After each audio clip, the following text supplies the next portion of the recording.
Hello and welcome to UC Today. I'm Tom Wright and I'm delighted to be joined by Patrick from Cavell and Paul from Spectralink. How's it going, guys? Great to have you. Great, thanks, Tom. Great to Morning, see you. Tom. Very well, thanks. Yeah, great to have you both. And we're going to be talking about empowering frontline workers today. And this is it's good timing for Spectralink, actually, Paul, because you've just recently launched a new generation of DECT phones. So I think that might be a good place to start. Could you talk through the rationale behind the launch and what you're looking to bring to the table with it? Yeah, so Spectralink, we're 100% focused on in-building mobility solutions. It's what we live and breathe. We have a 30-year plus track record in delivering those solutions using Wi-Fi and DECT. We see prevalence of DECT in a lot of the European markets, but also Wi-Fi growing in other markets and overseas.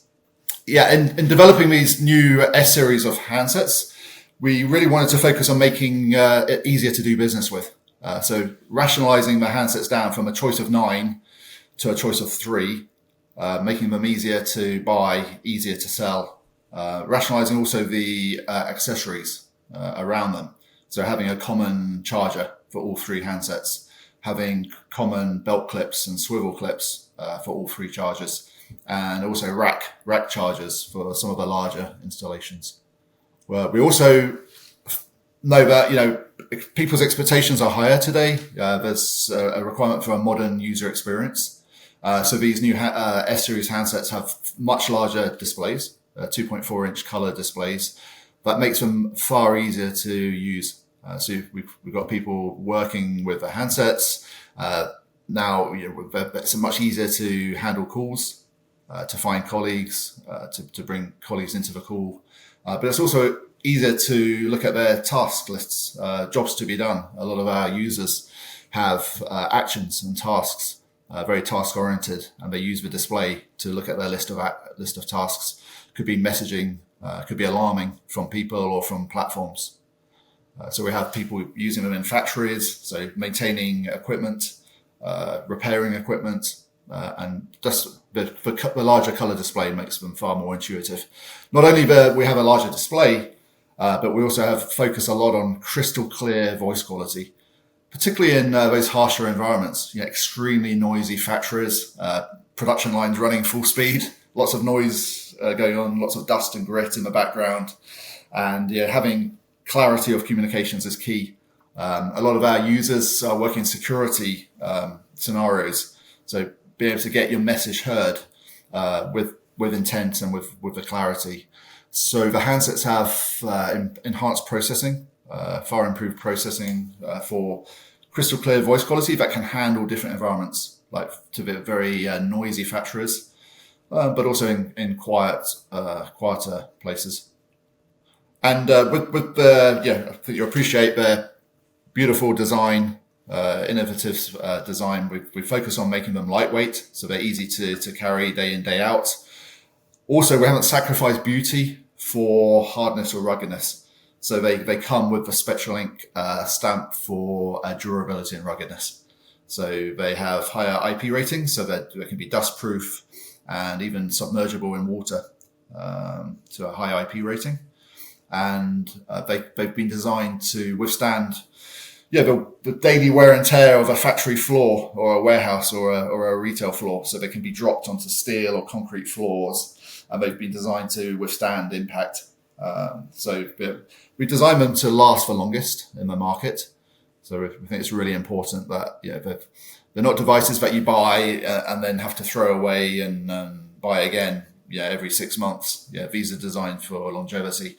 And on the back of that, we offer up to a 5-year service plan, including some accidental damage, as a 5-year offer.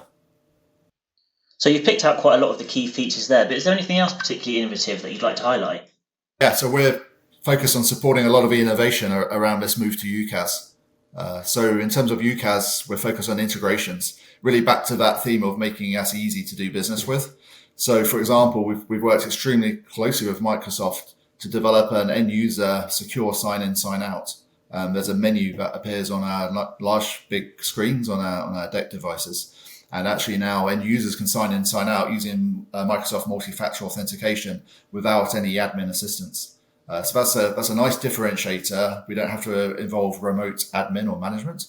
these are end users can sign in with their usual credentials for Teams. So focus on making it easy. And we're working with other UCaaS vendors on similar integrations.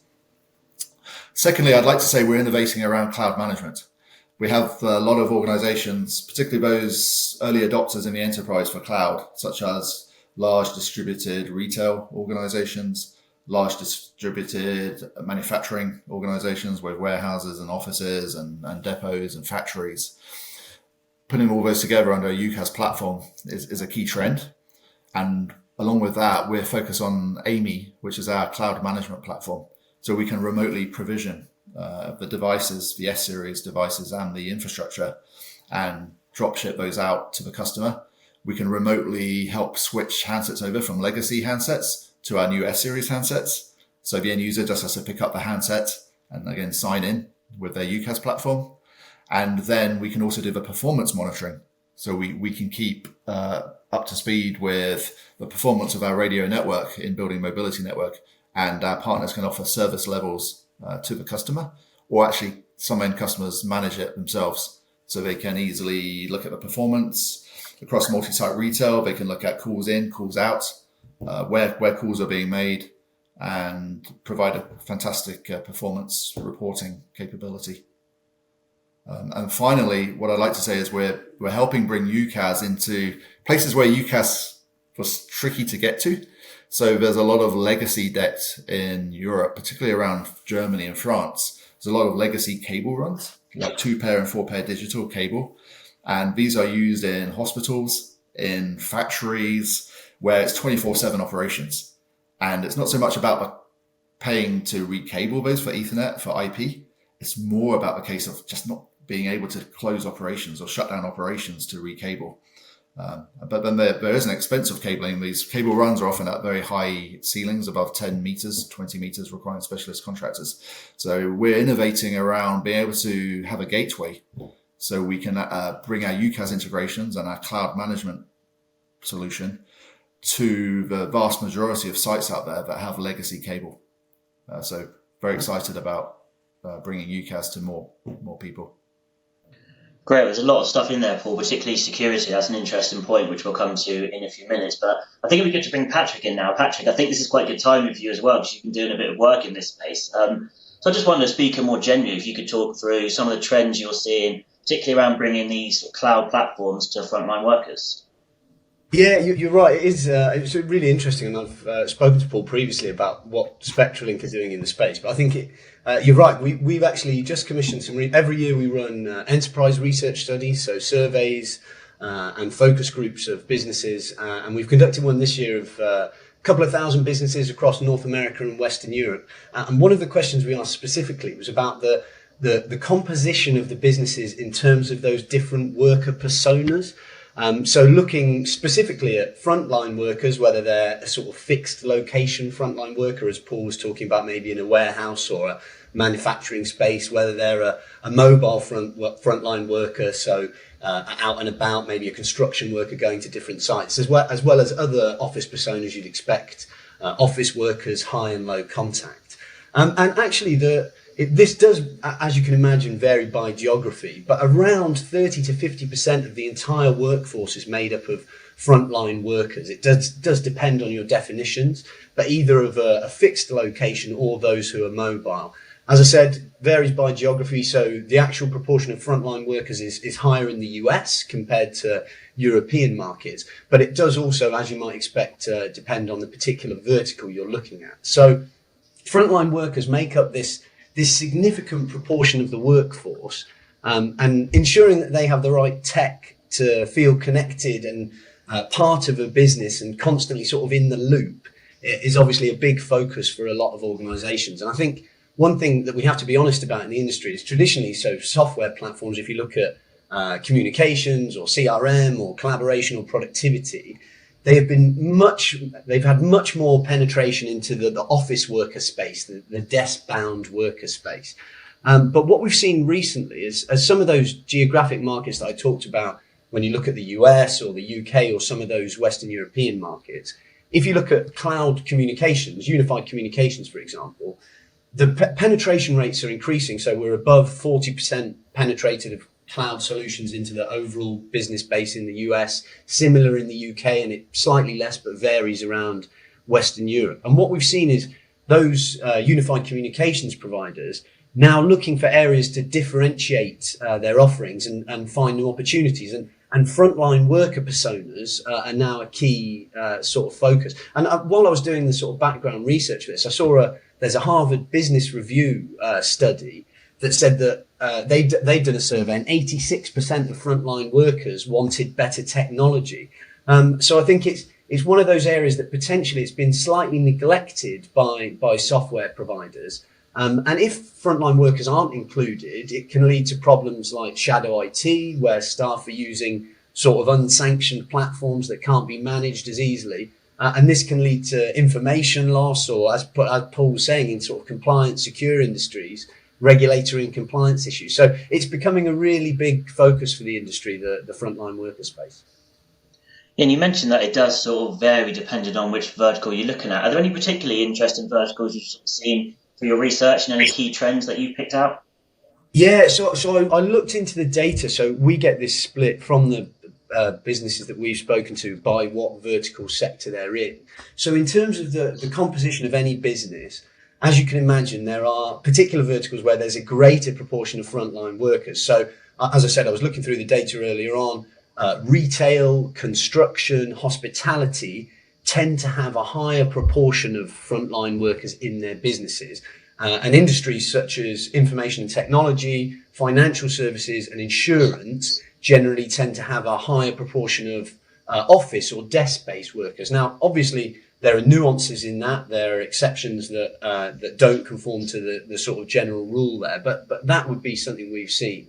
And I wanted to just, I think it goes one stage further than that as well. So even within frontline workers, there are types of frontline workers that have a greater requirement for cloud and software platforms than others. So, for example, if you think of a construction worker, they might have less demand for a communication software platform, for example, than a frontline retail worker. So a frontline retail worker might need to be inputting customer data, interaction logs, and that gives them a more pressing requirement for some sort of cloud software application, because they need to effectively store that data centrally and share it with the wider organization.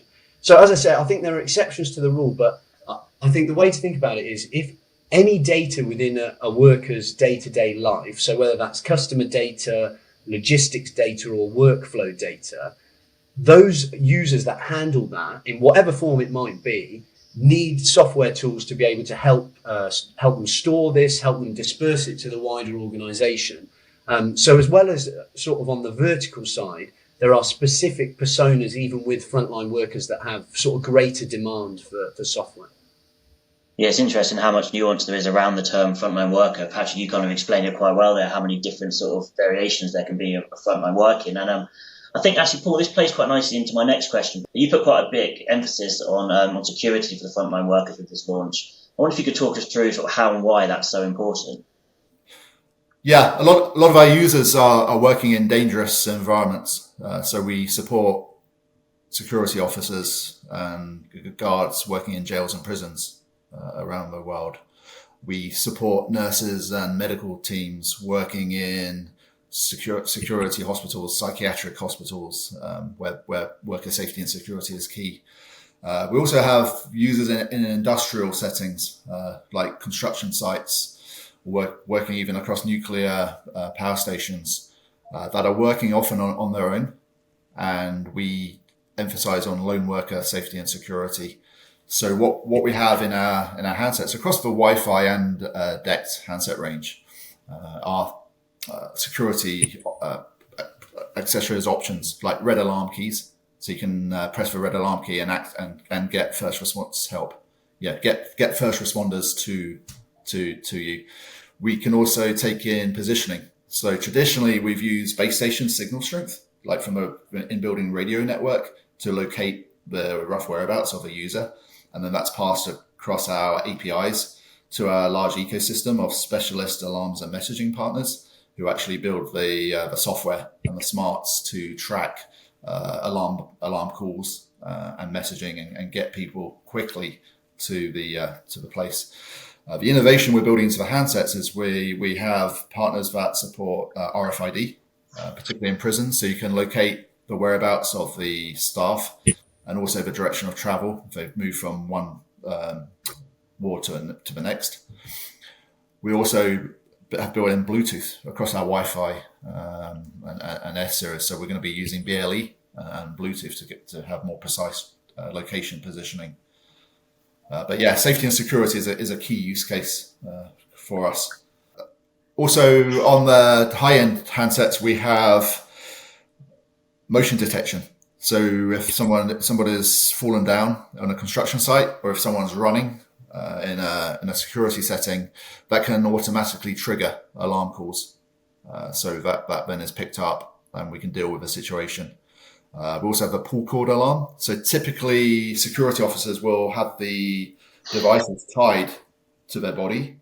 And if someone tries to rip the device and take the device from them, it triggers an automatic alarm.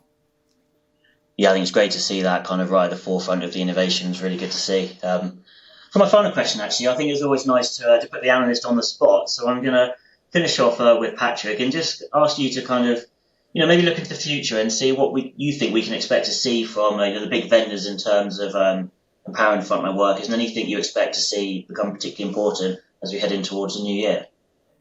Yeah, well, thanks for that, Tom. As always, no, I think it is becoming an increasing focus for everyone in the industry. So if let's look at specifically my sort of area of focus, which is unified communications and collaboration. So the majority of the leading vendors in the market, I don't think would argue that they've had the majority of their success in that office worker desk-based worker space. But I think over the last 18 to 24 months, you've heard a lot more about specific use cases designed for frontline workers as they try effectively to leverage this sort of underserved section of the market. So if we look specifically, let's look at sort of three big vendors. Microsoft, first of all. Microsoft launched Microsoft 365 for frontline workers. So that's like a suite of tools designed to better cater for sort of mobile workforce. And that's also, they've combined that with the commercial packages. So their S-Series of licensing, so the equivalent of sort of an E3 or an E5 package, but with that specifically focused on frontline workers. So that's with additional tools across training, communications, data entry, and specifically within collaboration, they've got Microsoft Teams for frontline workers. So Teams has obviously had huge success in that office desk-based worker space, but they've created a tailored version of Teams, and it's got specific features like shift scheduling and task management. So just like Paul was talking about with the DECT series from Spectralink, you have to have features that uniquely help the frontline workers. In terms of what's to come in the future, and as I was sort of researching what everyone's doing in the space, I mean, I'm a real sucker for any sort of emerging technology. And I think potentially the wearables space is a really interesting sector for frontline workers. So obviously we've seen Microsoft HoloLens and Cisco as well have been doing some really interesting stuff in this area in partnership with Google Glass. So that's effectively wearable tech where you will be able to, as a frontline worker, have some sort of data augmented over your vision. So whether that's data about schematics of a machine or a video call with a colleague to talk you through some sort of process on the front line, and they could be based in another location. I know Zoom have looked at that as well. So the other major player in the collaborative space. So they've got Zoom Phone, and they've put loads of frontline focused features into their collaboration application. But they've got a partnership with RealWear. So effectively you can have a device like a headset or a helmet and communicate and collaborate in real time whilst augmenting some of that data into your vision or into your audio when you're not at your desk. So I think that there's a lot of sort of very specific features that you might see within applications themselves, communications applications. So stuff like push to talk, hands-free comms, shift scheduling as in within the Microsoft Teams solution, specific location services. Interesting what Paul was saying about RFID and the location services there. That could be a really interesting space. So we're seeing lots of specific development within the unified communications and collaboration platforms. But if the one that excites me most is the idea of me wearing my glasses and being able to fix my internal plumbing, even though I'm not a specific frontline worker. So I think there's a lot of use cases there that might be really exciting in the future. Yeah, it's a really interesting space, and it's nice to see, like you said, Patrick, those innovations dedicated to the frontline workers. I'm a bit like you, a bit of a sucker for emerging tech, so I think anything augmented is going to be really interesting over the next few months, and it will certainly be interesting to see how that plays out. Perhaps in a year's time, we'll have this conversation again, and there'll be something huge that we haven't even discussed that comes out. But in the meantime, guys, it's been great talking to you. Thanks so much for joining us. Thank you. Pleasure, Tom. And thank you everyone for watching. If you enjoyed this video, please give us a quick like and a share on social media, and we'll see you next time.